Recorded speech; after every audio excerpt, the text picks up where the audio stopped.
అమ్మని మనం ప్రత్యక్షంగా చూడగలం, భగవంతుడిని ప్రత్యక్షంగా చూడలేం. చాలా సాధన చెయ్యాలి. ఎందుకంటే అంత సాధన, ఇలా ఎదురుగా ఒక మనిషి రూపంలో కనపడితే ఎక్కువ సాధన అవసరం లేదు, కనపడుతూనే ఉన్నారుగా. అలా కనపడ్డు.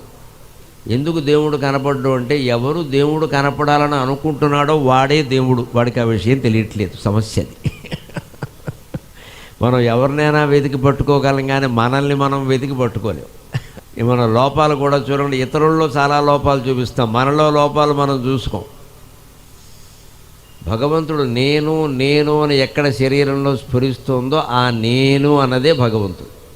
ఆ నేను ఈ శరీరం కాదు, ఆ నేను ఈ శరీరం కాదు అని తెలియజేయడమే భగవద్గీత లక్ష్యం, అయ్యప్ప దీక్ష లక్ష్యం, కార్తీక మాసం లక్ష్యం, సనాతన ధర్మం లక్ష్యం.